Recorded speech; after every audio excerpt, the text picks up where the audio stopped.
Hello guys, welcome back to another video. तो guys, Garware technical fibres की financial year 2023 की second quarter की result out हो चुकी है। तो गाइस, इस वीडियो में हम लोग यही देखेंगे कि कंपनी ने सितंबर 2022 की क्वार्टर में कैसी परफॉर्म की है, क्या क्या पॉइंट्स इम्प्रूव हुई है एंड कहाँ कहाँ पे कंपनी ने डिटोरिएट की है, और कंपनी की फंडामेंटल्स भी चेक करेंगे और समझेंगे कि क्या ये कंपनी पैसे लगाने लायक है या नहीं। एंड उसके साथ साथ हम लोग कंपनी की टेक्निकल्स के बारे में भी डिस्कस करेंगे। तो गाइस, बिना टाइम वेस्ट किए कंपनी की फंडामेंटल एनालिसिस करते हुए वीडियो को शुरू करते हैं। तो गाइस, अगर इस कंपनी के बिजनेस के बारे में डिस्कस करें तो ये कंपनी टेक्सटाइल इंडस्ट्री से जुड़ी हुई है and also it is one of the India's leading players in the technical textile sector. ये company both BSC and NSC में लिस्टेड है। तो अभी अगर इस कंपनी की कुछ इंपॉर्टेंट फिगर्स के बारे में बात करें तो 7126 करोड़ की है कंपनी की मार्केट कैप, 42.4 की पी है जो कि बहुत ही ज़्यादा हाई है। अप्रॉक्सीमेटली 23% है कंपनी की आरओसी एंड 18.3% है कंपनी की return on equity. Last 6 months की रिटर्न 12.4% है एंड लास्ट 3 साल की सेल्स ग्रोथ अप्रॉक्सीमेटली 5.33% के आसपास निकल के आ रही है। कंपनी अभी अपनी बुक वैल्यू से बहुत ही ज़्यादा ऊपर ट्रेड कर रही है। डिविडेंड यील्ड 0.2% है एंड फेस वैल्यू 10 रुपये की है। तो अभी अगर इस कंपनी की सितंबर क्वार्टरली की रिजल्ट के बारे में डिस्कस करें तो सितंबर 2022 की क्वार्टर की अनऑडिटेड स्टैंडअलोन फाइनेंशियल रिजल्ट आप लोगों के सामने है एंड यहाँ पे जितने भी सारे फिगर्स है वो सब लैक्स में दिया हुआ है। तो गाइस, सबसे पहले हम लोग कंपनी की इनकम चेक करते हैं। तो सितंबर 2022 की क्वार्टर में कंपनी ने अप्रॉक्सीमेटली 359 करोड़ की इनकम जनरेट किया है। और अगर ये जून 2022 की क्वार्टर एंड सितंबर 2021 की क्वार्टर से कंपेयर किया जाए तो जून 2022 की क्वार्टर में कंपनी ने अप्रॉक्सीमेटली 298 करोड़ की इनकम जनरेट किया था एंड सितंबर 2021 की क्वार्टर में अप्रॉक्सीमेटली 283 करोड़ की इनकम। तो ईयर ऑन ईयर बेसिस पे and quarter on quarter basis पे दोनों में ही कंपनी ने एक हेल्दी पॉजिटिव इनकम ग्रोथ दिखाई है इन सितंबर 2022 की क्वार्टर।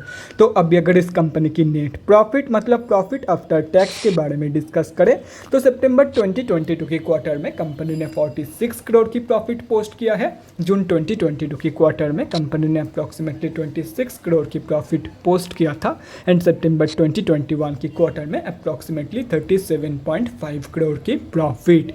तो कंपनी ने both year on year basis पे and quarter on quarter basis पे एक बहुत ही बढ़िया प्रॉफिट ग्रोथ दिखाई है इन सितंबर क्वार्टर।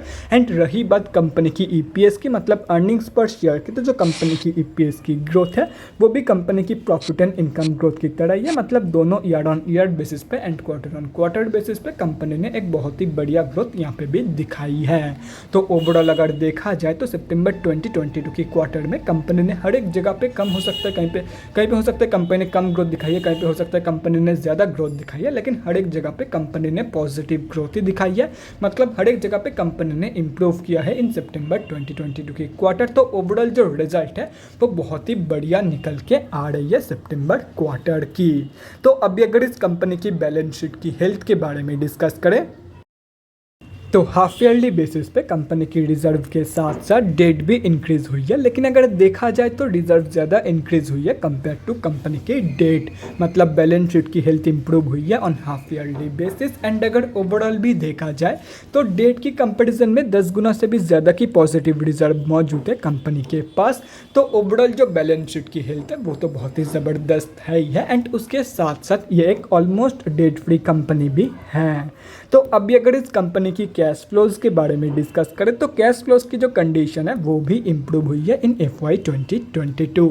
फाइनेंशियल ईयर 2021 में कंपनी के पास नेगेटिव 27 करोड़ की कैश फ्लोज मौजूद थी, जो कि अभी इम्प्रूव होकर पॉजिटिव 34 करोड़ की हो चुकी है। तो ओवरऑल कैश फ्लोज की जो कंडीशन है वो भी बैलेंस शीट की तरह ही बहुत ही बढ़िया निकल के आ रही है।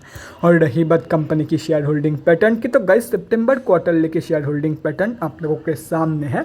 तो सितंबर की क्वार्टर में प्रोमोटर्स ने सेलिंग करी है, बाकी एफआईआईज एंड डीआईआईज दोनों ने ही बाइंग करी है and end of the quarter public से माल उठाया गया है। एंड अगर पब्लिक में डिस्कस करें तो गाइस यहाँ पे आप लोग देख सकते हो कि पब्लिक में दो ही बड़े रिटेलर की होल्डिंग है, एंड अगर ये दोनों कैलकुलेट करते हो तो इस कंपनी में हम अब जैसे छोटे मोटे रिटेलर की जो होल्डिंग है वो अप्रॉक्सीमेटली 30% के आसपास निकल के आ रही है। तो गाइस अभी कंक्लूजन पे आते हैं कि क्या आप लोगों को इस कंपनी में पैसा लगाना चाहिए या नहीं। तो देखो गाइस कंपनी की ग्रोथ बहुत ही बढ़िया है। सितंबर क्वार्टर में भी कंपनी ने बहुत ही बढ़िया परफॉर्मेंस दिखाई है एंड ये कंपनी फंडामेंटली स्टेबल है जो कि सबसे इम्पॉर्टेंट है। तो आप लोग डेफिनेटली इस कंपनी में पोजीशन प्लानिंग कर सकते हो for both short term and long term. तो गाइज अभी अगर इस कंपनी की टेक्निकल्स के बारे में डिस्कस करें तो यहाँ पे हम लोग आ चुके हैं NSE के डेली चार्ट पे। तो गाइज सबसे पहले हम लोग ये समझते हैं कि कंपनी में अभी चल क्या रहा है। तो गाइज कंपनी अभी अपनी 200 की मूविंग एवरेज से ऊपर ट्रेड कर रही है, मतलब कंपनी अभी ऑफिशियली अप ट्रेंड में है। एंड अगर देखा जाए तो अभी ये कंपनी एक असेंडिंग ट्रायंगल की पैटर्न बना के ऊपर जा रही है। तो अभी अगर इस कंपनी में फ्रेश एंट्रीज के बारे में डिस्कस करें तो सबसे पहले हम लोग स्विंग ट्रेडर्स के बारे में बात करते हैं। तो देखो गाइज इस कंपनी की जो स्विंग ट्रेडिंग की प्लान है वो तो बहुत ही सिंपल है, लेकिन यहाँ पे एक छोटा सा ट्विस्ट है। तो स्विंग ट्रेडिंग प्लान को एंटायर स्विंग ट्रेडिंग प्लान को आप लोगों को ध्यान से सुनना होगा, कुछ भी पॉइंट कोई भी पॉइंट मिस मत करना। तो चार्ट पे एक 4028 रुपीज़ की लेवल मार्क किया हुआ है एंड ये है कंपनी की ऑल टाइम हाई के साथ साथ कंपनी की लास्ट 52 वीक हाई, मतलब ये है कंपनी की स्ट्रॉन्गेस्ट रेजिस्टेंस जोन। कंपनी अभी जहाँ पे ट्रेड कर रही है उसके आसपास यहाँ पर भी एक रेजिस्टेंस जोन है, लेकिन ये है कंपनी की as of now strongest resistance zone.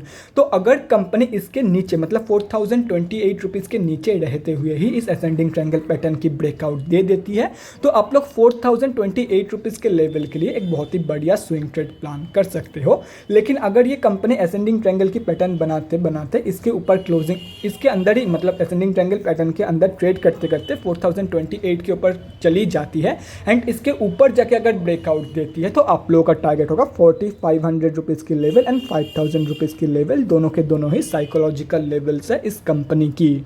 और भी सरल भाषा में मैं आप लोगों को समझा देता हूं। तो देखो गाइस सिंपली अगर 4028 रुपीज़ के नीचे ब्रेकआउट होती है तो आप लोगों का टारगेट होगा 4028 रुपीज़ का एंड वहीं पे अगर ये कंपनी इसके ऊपर जाके मतलब यहाँ पे ट्रेड करते करते अगर इसके ऊपर जाके ब्रेकआउट देती है तो सिंपली आप लोगों का टारगेट चेंज हो जाएगा 4500 रुपीज़ में एंड 5000 रुपीज़ में। यह है टारगेट 1 एंड यह है टारगेट 2 एंड दोनों के दोनों ही साइकोलॉजिकल लेवल्स हैं।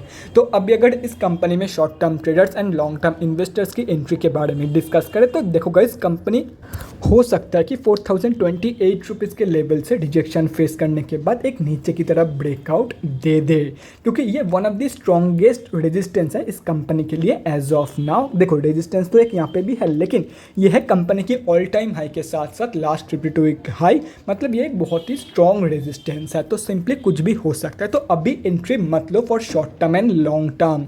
अगर कंपनी इसके ऊपर क्लोजिंग कर देती है सक्सेसफुली ऑन डेली बेसिस उसके बाद आप लोग एंट्री ले सकते हो, और अदरवाइज अगर ये कंपनी यहाँ से रिजेक्शन फेस करके नीचे गिर जाती है तो देखो कि कंपनी कहाँ तक गिर रही है, उसके हिसाब से भी आप लोग एंट्री प्लान कर सकते हो, लेकिन अभी बीच में एंट्री मत लो। तो guys that's it for this video. अगले वीडियो में मिलते हैं गाइज। Thanks for watching. और गाइज अगर आप लोगों के मन में कोई भी डाउट या क्वेरी रहती है स्टॉक मार्केट या किसी भी स्टॉक से रिलेटेड तो कमेंट सेक्शन में कमेंट करके मुझसे पूछ सकते हो, या तो फिर मेरे इंस्टाग्राम का लिंक आप लोगों को डिस्क्रिप्शन बॉक्स में मिल जाएगा, जाके वहाँ पर भी मुझे DM कर सकते हो for an 1-on-1 conversation. Thanks again for watching guys, bye guys and definitely guys stay safe.